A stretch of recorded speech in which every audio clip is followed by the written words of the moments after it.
नमस्कार दोस्तों, अगर आप यही क्वेश्चन एसबीआई बैंक वालों से बोलोगे कि मेरे अकाउंट में मेरी जो केवाईसी है वो अप टू डेट है, यानी कि करंट एड्रेस मेरे जो आधार कार्ड में है वही एड्रेस मेरे अकाउंट में भी है और इसी एड्रेस पर मेरा जो एटीएम कार्ड है वो आने वाला है, और इवन जब मेरा एटीएम कार्ड आ रहा है तो मैं इसको डेली ट्रैक कर रहा हूँ, और इसके बाद से जिस दिन मेरा जो नियरेस्ट पोस्ट ऑफिस शो हो रहा था उस दिन मैं पूरे दिन अपने घर पे ही मौजूद था, लेकिन फिर भी जो पोस्टमैन है वो एटीएम कार्ड देने के लिए नहीं आया, और इसके बाद से रीजन बता दिया कि इस एड्रेस पर जो रिसीवर है वो तो मौजूद ही नहीं है, और उसने मेरा एटीएम कार्ड रिटर्न कर दिया। ना किसी प्रकार का कॉल किया, ना तो मेरे एरिया में आया, वो पोस्ट ऑफिस में बैठे बैठे ऐसे ही मेरा एटीएम कार्ड रिटर्न कर दिया और रीजन बता दिया कि मैं इस एड्रेस पर मौजूद ही नहीं हूँ।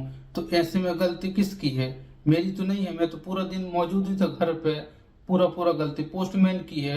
और इसके बाद से जब यही क्वेश्चन आप एसबीआई बैंक वालों से पूछोगे तो वो लोग बोलेंगे कि टेंशन की कोई भी बात नहीं है, आपका जो एटीएम कार्ड है रिटर्न गया है, ये 10 से 15 दिन में आपकी होम ब्रांच में ऑटोमेटिक से आ जाएगा। और इसके बाद से आप होम ब्रांच जाओगे अपना आधार कार्ड और पासबुक लेके, और इसके बाद से एक फॉर्म फिलअप करवाएंगे जिसमें 100 रुपये प्लस 18% जीएसटी चार्ज लगेगा, यानी कि टोटल आपके अकाउंट से 118 रुपये कट किए जाएंगे।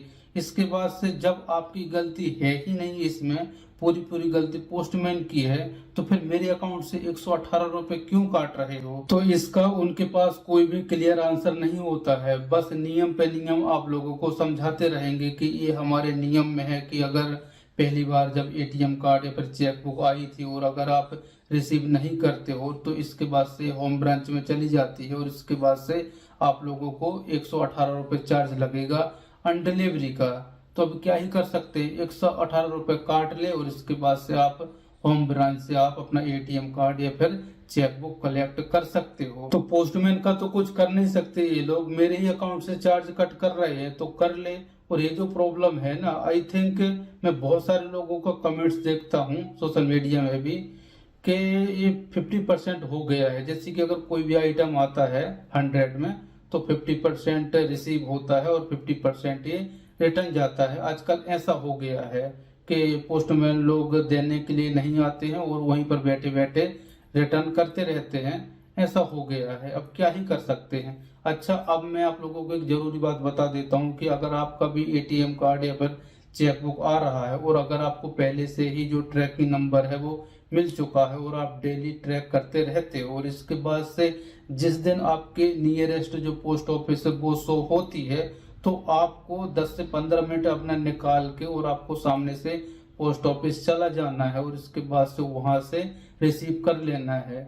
अगर आपको लगता है कि आपके एरिया का पोस्टमैन अच्छा है, वो बहुत सारे आइटम देने के लिए आता है, तो फ्रेंडली है, तो आप बेझिझक होकर घर पे अपना काम कर सकते हो, और इसके बाद से पोस्टमैन आपके एरिया में देने के लिए आएगा तो आप रिसीव कर सकते हो। लेकिन अगर आपको लगता है कि उसको मेरा एड्रेस नहीं मिल रहा है, या फिर हो सकता है बहुत सारे जो पोस्टमैन हैं वो उनसे बनती नहीं है, क्योंकि बहुत सारे लोग क्या करते हैं कि पैसा भी मांगते हैं, आइटम देने के लिए आते हैं। मैंने ये देखा है गांव देहात में खास करके। तो अगर आपके साथ में ऐसी कोई छोटी मोटी प्रॉब्लम है तो आप सामने से चले जाइए रिसीव करने के लिए, लेकिन रिटर्न होने मत देना, क्योंकि वो लोग तो रीजन बता देंगे कि हम देने के लिए आए थे लेकिन कोई मौजूद ही नहीं मिला था, तो वो तो निकल गया। अब रही बात उसकी कि ये रिटर्न जाता है लेकिन ऑटोमेटिक से ये होम ब्रांच चला जाता है, तो होम ब्रांच जाके अगर आप रिसीव करते हो तो वो फ्री में थोड़ी ना मिलता है, वहां पर तो 118 रुपये चार्ज कट रहा है। तो इसका फायदा घुमा फिरा के हमारा नुकसान हो रहा है। तो अभी कुछ दिन पहले की ही बात है, मैं इसी एड्रेस पर बरसों से रह रहा हूँ और मेरा जो ओल्ड पोस्टमैन है वो मुझे पहचानता है। मेरे नाम से या फिर मेरी वाइफ के नाम से कोई भी आइटम आता है तो वो देने के लिए घर पर डायरेक्ट आ जाता है, और अगर मैं नहीं मिलता हूँ तो वो मुझे एक बार कॉल कर लेता है कि सत्येंद्र तेरा जो आइटम है वो आया है। तो पोस्टमैन भी अलग अलग होते हैं, सब एक जैसे नहीं होते हैं। मेरी एरिया का बहुत ही अच्छा है। इसके बाद से अब क्या हुआ कि कुछ दिनों से मेरे एरिया का जो पोस्टमैन है वो चेंज हो गया है, तो इस समय समय पे पोस्टमैन भी चेंज होते रहते हैं। इसके बाद से अभी कुछ दिन पहले जब इसका एटीएम कार्ड आया था मेरी वाइफ का, तो उसको मेरे एरिया का एड्रेस नहीं मिल रहा था, तो उसने मुझे कॉल कर लिया।